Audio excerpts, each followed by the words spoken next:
So we had a question on YouTube last week talking about the no conditions and so on, and a very interesting question regarding the Canadian military. So I'll read it to you guys, and we can just have a quick discussion about it.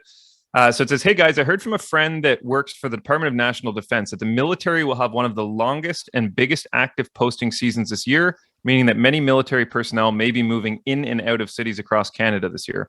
This is supposed to take place from May to October. Normally, it's only a 3-month season, but this year it will be 5 months. Perhaps this will cause listings to go up more than expected this year, but of course, for every military seller, you would think that there would be a military buyer. So this may be a zero-sum gain in terms of demand, I believe. Now, the big question is, if most of these military members moving into Ottawa from places like Gagetown, where homes are more affordable, would the military member choose to buy a higher valuation or rent in Ottawa? Maybe you have more insight on how this active posting season for military personnel may affect the local housing market. Thank you." You sure will. There's a lot in there. A lot in there. Yeah, let's unpack it a little bit. It's a good question because it's not something that I do relocation. I don't do tons of relocation. It usually comes from just a referral from it. It does come from a past military referral usually. Mm-hmm. But that's interesting. Like I haven't heard anything about that because I'm not super involved in it. But it's a very valid question, especially people coming from a smaller town where they may have sold for 400,000, then they're going to buy something for 7.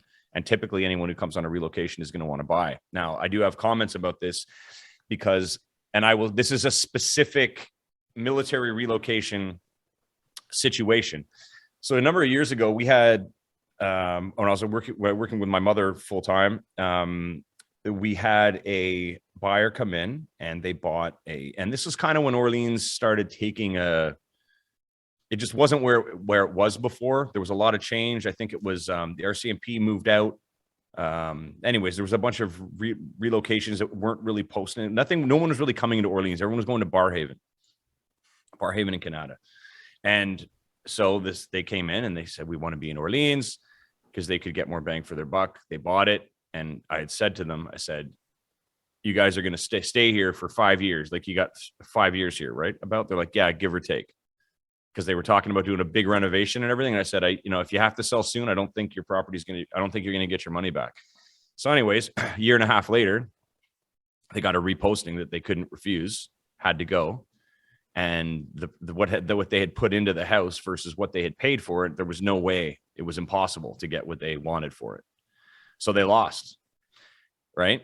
And they lost, I would say they probably lost about 50 grand on that transaction. So with the way that I see the market going, and again, I always say this, there's no crystal ball, but if you look at the cycle of history in real estate in Ottawa, it seems like we're at the absolute peak and we're coming to a more stabilized market.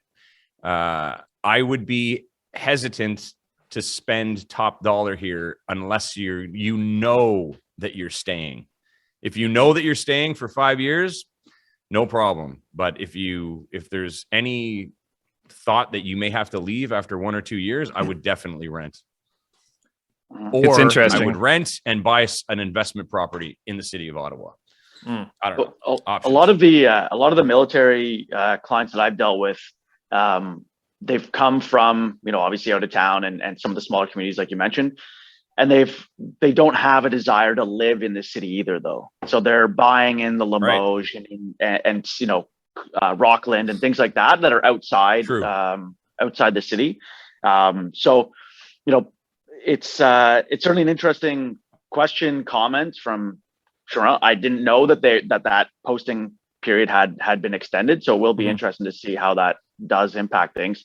Will it be a zero-sum game? Who knows? Because a lot of those same military people that I work with that have been at D&D in Ottawa here and maybe purchased and then posted elsewhere, sometimes they're posted overseas. They're keeping their property. They're just converting it to a rental because they don't know when they're going to be coming back. And maybe they're posted overseas and they don't want to give up that property. They do see it as an investment.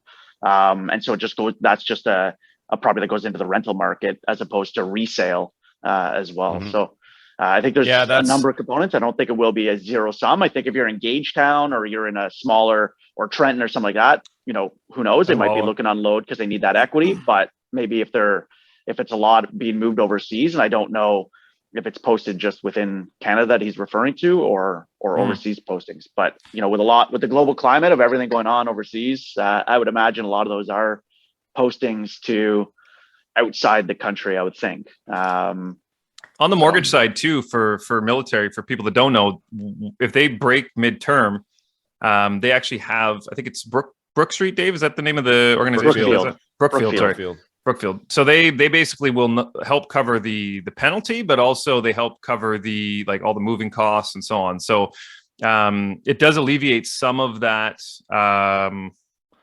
From a financing standpoint, it alleviates some of that fear of potentially moving midterm or something like that. And I know you were mentioning, Greg, about the prices potentially could go down, but from a mortgage standpoint, with rates increasing and so on, there is a bit of a safety net there for them on that side, on our side, I should say. So that is something as well. I just figured I'd throw that out there because obviously I never knew about it until we got into mortgages that existed. So it is something that is kind of there, which is great. I'm happy that our service men and women have that available to them. Mm-hmm. And it's very interesting. But I mean, Ottawa is, like you said, Dave, there's a lot of those really nice surrounding areas that are still affordable. I mean, I'll use the word affordable because the people buying in the city right now are really, most of them are, I think we talked about a few weeks ago, I think it was 20 to 25% of them are outside investors, from within Canada, but just see it as an investment opportunity. They're buying them as investment properties. And that's why, the rental, I did say before we came on air here that there was an article I read this morning about rental rates across Canada increasing. And I think it said they had increased 20% since last year. And the average rent now in Canada for a single family was just over $2,600. So speaking of rent, I mean, it's still, it could be affordable, but I mean, the mortgage payment for $2,600, you're looking at somewhere in the, eight kind of 700,000 to 800,000 range. So it would be pretty much on par if you're looking at a single family home. Yeah, I do want to mention something, Dave. I like your point about living outside of the city. A lot of the relocations I have done have been like Limoges, Embrun, Castleman, etc. They don't mind the drive, especially coming from a smaller town that might be a little bit further out from where they're working. Yeah. I mean, I guess we'll see if any of those new developments in Limoges and the nation and whatnot get off the ground soon enough to satisfy some of those. Yeah, I was out in Russell on Saturday morning, and there is a lot of green space out there still. So I feel like there's going to be some all the way down that highway, right? Anytime you go down, keep going. Oh yeah. I got one more comment about relocation that people that might not know, especially if you're military or CMP. We are part of. You have to work with a Brookfield agent. I am one of those agents. So there's a directory of realtors that are approved to work with Brookfield. Not everybody can or has taken the time to have that privilege, I guess you could say. And for those of you that don't know too, there is the military that works with these realtors has a discount rate for commissions. So if you are a seller and you don't know about this yet, there is a discount in commission payable to the realtors on the buy and the sell side. That's awesome. We should say that usually, and I'd imagine that it'll definitely happen if this is, and we should actually bring it up to some of our lenders, Dave, but in the past, lenders have had military promotions for rates and so on. So getting discounted rates and so on, especially with rates rising, very important to keep your eye on that. So if you are military personnel and you are moving to Ottawa or moving outside of Ottawa, feel free to give Dave and I a call and we can give you a more detailed quote as to what's possible and so on. But I would feel like if this is going to be something that is being extended, that a lot of the lenders are going to, use that as an opportunity to provide that service to the personnel. So we'll keep our eyes on that, and if we see anything come out, we'll certainly mention it on the show as well. Thanks for tuning in, everyone. We hope you enjoyed today's episode. Please remember to like, share, comment, and subscribe because we'd really like that.